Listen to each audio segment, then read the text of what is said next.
முருகனே செந்தில் முதல்வனே மாயோன் மருகனே ஈசன் மகனே ஒரு கை முகன் தம்பியே என்னுடைய தண்டைக்கால் எப்பொழுது நம்பியே கைத்தொழுவேன் நான். ஓம் சாய்ராம் நற்பவி ஆறுமுகம் அருளிலும் அனுதனும் ஏறுமுகம். நான் மாரியம்மாள் சரவணன். எல்லாரும் கந்த புராணம் கேட்கறதுக்கு அவளோட வந்திருக்கீங்களா? கண்டிப்பா இன்றைய பதிவு 3வது பாகம், கந்த புராணம் 3வது பாகம் நம்ம பார்க்க போறோம். இன்று நம்ம சேனல்ல 2 வீடியோ பதிவு ஒளிபரப்பாக இருக்குங்க. அதாவது 10 மணி அளவில் கந்த புராணமானது 3வது பாகம் ஒளிபரப்பு செய்கிறேன். அதோட 11 மணிக்கு கந்த புராணம் கேள்விக்கு, அதாவது முதல் பாகத்தில் கேள்வி கேட்டோம்ல, அதில் பரிசு பெற்றவங்க யாரு, பங்குனி உத்திரத்தை முன்னிட்டு சர்க்கரை விரதம் ஒரு சிலர் இருந்துட்டு இருக்காங்க, அது சம்பந்தமான ஒரு சிலருக்கு இருக்கக்கூடிய கேள்விக்கான பதிலும், அது மட்டும் இல்லாமல் இன்னும் பல அற்புதமான தகவல்கள் கூடிய வீடியோ பதிவு இன்றே உங்களுக்கு 11 மணி அளவில் வீடியோ பதிவானது வரும். அதையும் மறக்காம பாருங்க. இந்த பாகத்துல இருந்தா உங்களுக்கு கந்த புராண கதையானதே ஆரம்பிக்க போகுது. அதாவது இன்றைய பதிவுல பார்வதி தாயார் குழந்தையா தாமரை மலர்ல மலர்ந்த அந்த கதை எல்லாமே நம்ம பார்க்க போறோம். உண்மையாவே ரொம்ப மெய் சிலிர்ப்பான ஒரு பதிவா இந்த பதிவு இருக்க போகுது. அதனால வீடியோ பதிவை ஸ்கிப் பண்ணாம பாருங்க. இன்னும் பல மக்கள் இடத்துல நம்ம கந்த புராணம் சென்றடையணும் அப்படின்னா என்ன பண்ணணும்? லைக் பண்ணி அப்படியே அந்த ஹைப் பட்டனையும் கொஞ்சம் தட்ட மறந்துடாதீங்க. சரி, வாங்க நம்ம வீடியோக்குள்ள போயிடலாம். முருகனுடைய திருவருளால கச்சியப்ப சிவாச்சாரியாரால் இந்த புராணமானது குமரக்கோட்டை முருகப்பெருமான் கோவில எந்த அளவுக்கு சீரும் சிறப்போடு அரங்கேறியது அப்படின்னு நம்ம எல்லாரும் பார்த்துட்டோம். இப்போ அந்த கந்த புராணத்துல கச்சியப்ப சுவாமிகள் எழுதப்பட்ட அந்த கதைக்குள்ளதான் நம்ம போக போறோம். அதுக்கு முன்பு ரொம்ப முக்கியமான ஒரு தகவல் நம்ம தெரிஞ்சுக்கணும். அதாவது வேத வியாசகரால் எழுதப்பட்டதா இந்த 18 தெய்வ புராணங்கள், தெய்வங்களுக்காக எழுதப்பட்ட 18 புராணங்கள். இதுல 10 புராணங்கள் சிவபெருமானுக்கு உரியது, 4 புராணங்கள் பெருமாளுக்கு உரியது, 2 புராணங்கள் பிரம்மாவுக்கு உரியது, ஒரு புராணம் அக்னி பகவானுக்கும், இன்னும் ஒரு புராணம் சூரிய பகவானுக்கும் அப்படின்னா இந்த 18 புராணங்கள் உண்டுங்க. இந்த 10 புராணம் சிவபெருமானுக்கு உரியதுன்னு சொன்ன இல்லையா, அதுல ஒரு புராணம் தான் ஸ்கந்த புராணம். ஸ்கந்த புராணம் இது வடமொழியில ஸ்கந்த புராணம் அப்படின்னு சொல்லுவாங்க. இந்த ஸ்கந்த புராணத்துல என்ன சிறப்பு தெரியுமா? இந்த 18 புராணங்கள்ல இருக்கக்கூடிய வார்த்தைகள் மொத்தம் 4 லட்சம். ஆனா ஸ்கந்த புராணத்துல மட்டுமே 1 லட்சம் வார்த்தைகள் உண்டா. எல்லா புராணங்களை விட ரொம்ப சிறப்பானது, வேறுபட்டது அப்படின்னாலும் இந்த ஸ்கந்த புராணத்தை சொல்லலாம். ஸ்கந்த புராணத்துல மொத்தம் 6 காண்டங்கள் உண்டு. அதுல ஒரு காண்டம் தான் சிவ ரகசியம். அந்த ஒரே ஒரு காண்டத்தை பற்றி மட்டும்தான் இப்போ இங்க தமிழாக்கத்துல பாத்தீங்கன்னா கந்த புராணமானதை மொழிபெயர்ச்சி கொடுத்திருக்காரு கச்சியப்பர். உங்களுக்கு புரியுதுங்களா? அதாவது ஒரே ஒரு பகுதி, ஒரு சின்ன ஒரு துளி அப்படின்னு தான் சொல்லலாம். தமிழ்ல மொழிபெயர்ச்சம் செய்யப்பட்ட கந்த புராணம் அப்படின்னு சொல்லலாம். அதாவது ஒரே வார்த்தையில சொல்லணும் அப்படின்னா எல்லா புராணங்களோட சிறப்பு மிக்கது, இதுல இல்லாது வேற எந்த புராணங்களும் இல்லை அப்படின்னு சொல்லலாம். முருகன் ஒருவனை நம்ம தொழுதோம் அப்படின்னா எல்லா தெய்வங்களும் தொழுத பலன் நமக்கு கிடைக்கும் அப்படின்றதுதான் சத்தியமான உண்மை. முருகா அப்படின்னு கூப்பிட்டோம் அப்படின்னா எல்லா தெய்வங்களையும் நம்ம வணங்கிய பலனும் நமக்கு உண்டு. எவ்வளவு சிறப்பு மிக்க இந்த கந்த புராணத்தை நம்ம கேட்கிறோம் அப்படின்னாலே எவ்வளவு பாக்கியம் செய்திருக்கிறோம் இல்லையா? அதாவது சிவ ரகசியம் என்ற ஒரு காண்டத்துல இருந்து இந்த தமிழில் உள்ள கந்த புராண செய்யுள் பாத்தீங்கன்னா 10,345 செய்யுள்களை கொண்டது. அதாவது ஒரே ஒரு பாகம் மட்டும்தான் கச்சியப்பர் நமக்காக தமிழ்ல மொழிபெயர்ச்சும் செய்து நமக்கு கொடுத்திருக்கிற ஒரு அருமருந்து அப்படின்னு சொல்லலாம். சரி, இப்ப இதுல நம்ம அடுத்தடுத்த கதைக்குள்ள போகிறோம். அதாவது பார்வதி தாயா எப்படி குழந்தையா பிறந்தாங்க, என்ன காரணம் அப்படின்னு நம்ம தெரிஞ்சுக்க போறோம். நாம இப்ப எல்லாரும் திருக்கைலாயம் செல்ல போறோங்க. ஆமா, நம்மளுடைய கற்பனையில நம்ம செல்ல போறோம். அதாவது திருக்கைலாயம் என்பது சிவன் பார்வதி இருக்கக்கூடிய ஒரு இடம் இல்லையா, அதுதான் திருக்கைலாயம்னு சொல்லுவாங்க. இந்த இடத்துக்கு நாம நந்தி பகவானோட அனுமதி இல்லாம உள்ள நுழைய முடியாது. இப்போ அங்க நடக்கக்கூடிய ஒரு காட்சி தான். அதாவது அம்மையப்பன் இருவரும் அவர்களுடைய ஆசனத்தில் அமர்ந்து இருக்கிறாங்க, எல்லாருக்கும் அருள்பாலிக்க காத்திருக்கிறாங்க. அப்போ அந்த இடத்துல தேவாதி தேவர்களும் முனிவர்களும் ரிஷிகளும் மற்ற ஆன்றோர் சான்றோர்னு எல்லாரும் ஈசனை வணங்கி அவருடைய முழுமையான அருளை தலை வணங்கி ஈசனை எல்லாரும் வணங்கிட்டு போறத பார்வதி அம்மா பாக்குறாங்க. அம்மாவுக்கு ஒரு கணம் ஒரு யோசிக்கிறாங்க, என்ன மகம் வாடி இருக்கே அப்படின்னு ஈஸ்வரன் கேட்கிறார், ஐயா கேட்கிறார். அப்போ அம்பாள் சொன்னாங்களாம், எவ்வளோ பேர் தேவாதி தேவர்கள் ரிஷிகள் முனிகர்னு எல்லாரும் வணங்கி உங்களோட ஆசீர்வாதம் பெற்றுட்டு போறாங்க. அதாவது என்னுடைய அப்பா தச பிரஜாபதி, அதாவது தக்ஷன் தான் அவங்க சொல்றாங்க, அவருக்கு ஏன் உங்களை பிடிக்க மாட்டேங்குது, எல்லாரும் வணங்கி உங்களை உங்களோட ஆசீர்வாதம் பெற்றுட்டு போறாங்க, ஆனா எங்க அப்பாவுக்கு உங்களை பிடிக்கவே மாட்டேங்குது, உங்களை வணங்கவும் மாட்டுறாரு, அவருடைய மகள் நான் தாட்சாயினின்னு சொல்றதுல எனக்கு விருப்பமே இல்லை அப்படின்றத பார்வதி அம்மா ஈசனிடம் சொல்றாங்க. ஈசன் ஒரு சின்ன புன்னகையோட யோசிக்கிறாரு, என்ன அப்படின்னா, அடுத்து ஒரு ஏதோ திருவிளையாடலுக்கு என்னுடைய மனைவி அடி போட்டு விட்டாள் அப்படின்ற மாதிரி ஒரு சின்ன புன்னகையோட ஈசன் என்ன பார்வதி, என்ன உன் மனசுக்குள்ள ஏன் இந்த சஞ்சலம் அப்படின்னு கேட்கிறாரு.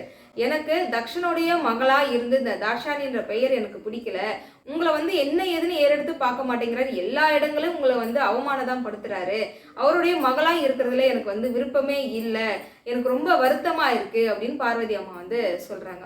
அப்ப ஈஸ்வரன் சொல்றாரு, அதற்கு ஒரு வழி உண்டு அப்படின்றாரு. அதாவது இப்ப அங்க நடக்கக்கூடிய காட்சியை சொல்றேன் கேளுங்க. தேவியின் வேண்டுகோளை ஏற்ற ஈசன் முகத்திலே குறுநகை தெளிந்தது. பிரி, இவ்வுலகிலே உள்ள உன் குழந்தைகளாகிய உயிர்களின் நன்மைக்காகவே நீ இத்தகைய முடிவுக்கு வந்திருக்கிறாய். உன் விருப்பத்தை நான் நிறைவேறச் செய்வேன். மலையரசனாகிய இமவான் பதுமத்தடாக கரையில் என்னை குறித்து தவம் செய்து வருகிறான். உன்னை தன் மகளாக அடைந்து எனக்கு திருமணம் செய்து கொடுத்து ஆனந்திக்க வேண்டும் என்று அவன் தவம் செய்து கொண்டிருக்கிறான். அவன் எண்ணத்தை நிறைவேற நானும் விருப்பம் கொண்டிருக்கிறேன். ஆகவே மலையரசன் மகளாக தோன்றி அவனிடம் வளர்ந்து வா. 5 வயது நிரம்பியதும் என்னை குறித்து தவம் மேற்கொள். நல்லா புரிஞ்சுக்கோங்க. 5 வயது நிரம்பியதும் என்னை குறித்து தவம் கொள். பூதகணங்கள் புடைசூழ நான் வந்து உன்னை திருமணம் செய்து இமவானுடைய ஆசையும் நான் நிறைவேற்றுவேன் அப்படின்னு ஐயா வந்து சொல்ற, ஈசன் வந்து சொல்றாரு. உன்னுடைய ஆசையை நிறைவேற்ற மாதிரி இருக்கும். அதாவது நீ தட்சனுடைய மகள் என்ற ஒரு இடம் வந்து மறைஞ்சிரும். என்னை குறித்து தவம் செய்து கொண்டிருக்கிற இமவானுடைய ஆசையை நான் நிறைவேற்றின மாதிரி இருக்கும். நீ குழந்தையாக இமயவான் வீட்டுல வந்து வளர்ந்து வா அப்படின்ற ஒரு ஆசையை சொல்றாரு. அதோட 5 வயது, இப்போ 5 வயது ஆனது, அவ்வளவு நேரம் தான் அவர் வந்து பிரிஞ்சு இருப்பாரு போல. 5 வயது வரைக்கும் தான் உனக்கு கால நேரம் வந்து கெடும். அதுக்கப்புறம் என்னை நோக்கி நீ தவம் இரு, நான் வந்து உன்னை திருமணம் செய்து கொள்கிறேன் அப்படின்னு வந்து ஈசன் சொல்லிட்டாரு. இப்ப அடுத்த கட்ட காட்சியா என்ன நடக்குதுன்னு பார்ப்போம். அம்பாளுக்கு அளவற்ற மகிழ்ச்சியோட ஈசனை வந்து வணங்கி விடைபெற்று அம்பாள் வந்து அங்க குழந்தையா மாற போறாங்க. அதாவது இமவான் வந்து இமயமலைக்கு ஓரத்துல இருக்கக்கூடிய பதாகை என்ற இடத்துலதான் வந்து அந்த குளக்கரை இருக்கு, அந்த நதிக்கரை இருக்கு. அந்த இடத்துல தினமும் நீராடிட்டு வந்து ஈசனை நோக்கி தவம் இருக்கிறதா இவருடைய நெடுங்கால தவமா வந்து அவர் புரிஞ்சுக்கிட்டு இருக்காரு. அவருடைய ஆசை என்ன? பார்வதி தாயரே தனக்கு மகளா வரணுமாம். அந்த குழந்தைய அவர் வளர்த்து ஈசனுக்கு திருக்கல்யாணம் பண்ணி கொடுக்கணுமா. எவ்வளோ பெரிய ஆசை இல்லையா? ஆனா இந்த ஆசையை மட்டும் அவர் நினைச்சது மட்டும் இல்லாம அதற்குரிதான அவருடைய பக்தியுமே அவங்க வந்து கொடுக்குறாரு. அதனாலதான் ஈசனுடைய மனசுல இடம் பிடிச்சி என்னுடைய பக்தன் அங்க தவம் புரிஞ்சுக்கிட்டு இருக்காரு அப்படின்றதையும் வந்து சொல்றாரு இல்லையா? அதனால தினமுமே அந்த தடாகத்துல வந்து நீராடி அவர் தவம் வந்து புரிஞ்சுக்கிட்டு இருக்காரு. அப்படி அன்று வந்து பாத்தீங்கன்னா நீராடணும் அப்படின்னு வந்து வராரு. வந்தா இடத்துல வந்து நிறைய தாமரை பூக்கள் வந்து மலர்ந்திருக்கு. ஆனா ஒரு தாமரைப்பூ மட்டும் கொஞ்சம் வித்தியாசமா நல்ல பெருசா அகண்டு 1000 இதழ்கள் வந்து அந்த தாமரைப்பூவுல இருந்தா எப்படி இருக்குமோ அப்படி செக்க செவேல்னு அந்த தாமரைப்பூ வந்து அப்படியே தாமரைப்பூ வந்து பூத்து குலுங்குது. அதுக்குள்ள ஏதோ ஒரு அசைவு வந்து இருக்கிறத ஒரு தூரத்துல இருந்து பாக்குறாரு. என்ன இது ஒரு புதுவிதமான ஒரு விஷயமா இருக்கே அப்படின்னு இவர் அங்க போறார். இமவான் வந்து அங்க போறார். அங்க போய் பார்த்தா அந்த தாமரைக்குள்ள அழகான ஒரு குழந்தை, செக்கச்செவேல்னு ஒரு பெண் குழந்தை, கன்னத்துல குடி விழும் அளவுக்கு அந்த குழந்தை சிரிக்குது. இவர் வந்து ரொம்ப ஆச்சரியத்தோட பாக்குறாரு. அதை பார்த்த அடுத்த கணமே அந்த குழந்தையோட ஏன்னா இது யாரு என்ன நமக்கு தெரியாது, இது நமக்கு தான் இந்த குழந்தை வந்திருக்கு, கடவுள் கொடுத்த குழந்தைன்னு எப்படி அவர் புரிஞ்சுக்க முடியும்? அடுத்த அந்த ஒரு கணமே அம்பாள் வந்து அவருக்கு வந்து உணர்த்துறாரு. என்ன அப்படின்னா, என்ன நீ பார்த்துக்கிட்டே இருக்கிற, நான் தான் உனக்கு மகளா வந்து பிறந்திருக்கிறேன், என்ன தூக்கிட்டு போ அப்படின்னு வந்து அம்பாள் உணர்த்தினா மாதிரி இருந்திருக்கு.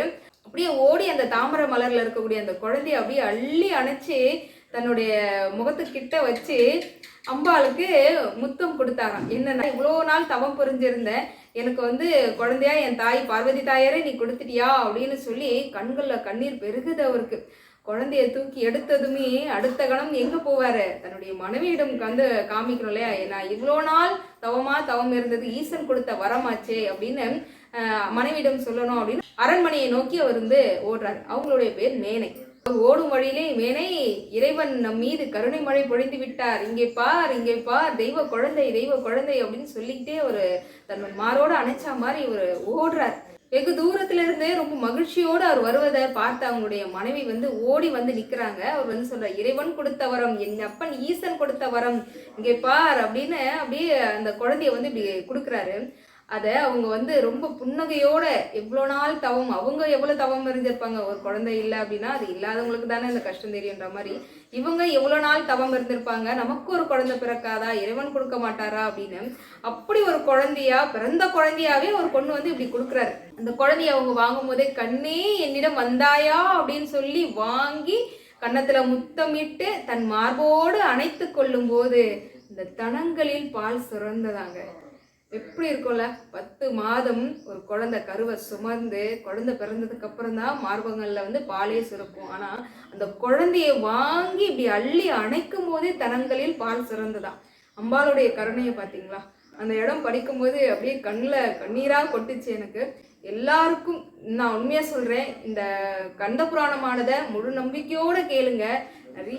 நிறைய சகோதரிகள் வந்து குழந்தை வரம் இல்லாமல் வந்து கஷ்டப்படுறீங்களே, அம்பாள் நிச்சயமாக உங்களுக்கு கொடுப்பா. முழு நம்பிக்கையோடு நீங்கள் வந்து தவமாக இருந்து கந்த புராணமானதை தொடர்ந்து கேட்டுட்டு வாங்க. கண்டிப்பாக உங்களுக்கும் அம்பாள் வந்து குழந்தையா வந்து பிறப்பா. அந்த மாதிரி அந்த குழந்தைய வாங்கி இவங்க மார்போடு அணைக்கும் போதே தனங்களில் பால் சுரந்துதான். அவ்வளோ கருணை உள்ளம் கொண்டவளா வந்து அம்பாள் அவங்க வீட்டில் வந்து இப்போ மகளா வளர போகிறாள். எங்கும் யாருக்கும் நடக்காத ஒரு அற்புத அதிசயம் வந்து இமயவானுக்கு நடந்திருக்கு அப்படின்னு ஊர் மக்கள் எல்லாருக்கும் தெரிய வருது. தெரிய வந்ததும் அந்த குழந்தைய பார்க்கணும் அப்படின்னு படையெடுத்துட்டாங்களாம். படையெடுத்து வரும்போதே வந்து அந்த குழந்தைய பார்க்கணும் அப்படின்னு, தெய்வ குழந்தையாச்சே அப்படின்னு பார்க்கணும் அப்படின்னு பரிசு பொருட்களோட வந்து வீடே அந்த அரண்மனையே வந்து நிரம்பி வழிதான் மக்கள் வெள்ளம்.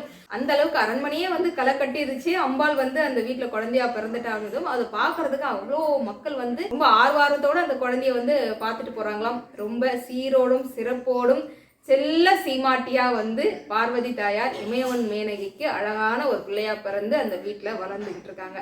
சரி, இப்போ அடுத்த கணம் அம்பாள் வந்து எவ்வளோ வயசு வரையும் அவங்க வளர்ந்தாங்க, அம்பாள் எந்த அளவுக்கு சீரும் சிறப்போடு அங்கே வளர்ந்து அடுத்த கட்டமாக 5 வயது முற்றியதும் வந்து அம்பாள் வந்து தவம் இருக்க போயிட்டாங்களா, இமயவான் வந்து விட்டுட்டாரா இல்லையா அப்படின்றதையெல்லாம் நம்ம அடுத்தடுத்த பதிகங்களை வந்து நம்ம பார்க்கலாம். சரி, இன்றைய வீடியோ பதிவில் கந்தபுராணம் பகுதிக்கான கேள்வி. ஸ்கந்த புராணத்திலிருந்து சிவ ரகசியம் என்ற காண்டத்திலிருந்து பிரிக்கப்பட்ட தமிழில் பிரிக்கப்பட்ட எத்தனை செய்யுள் பாகங்களை கொண்டது? அது மட்டும் இல்லாமல் இப்போ குழந்தையா அம்பாள் பிறந்துட்டாங்களே, அம்பாள் அங்கே எந்த திருநாமத்தில் வந்து வளர்ந்து வருவாங்க? உங்களுக்கு தெரிஞ்சதே ஒரு 9 பெயர்கள், அம்பாளுடைய பெயர்கள் வந்து டைப் பண்ணுங்க.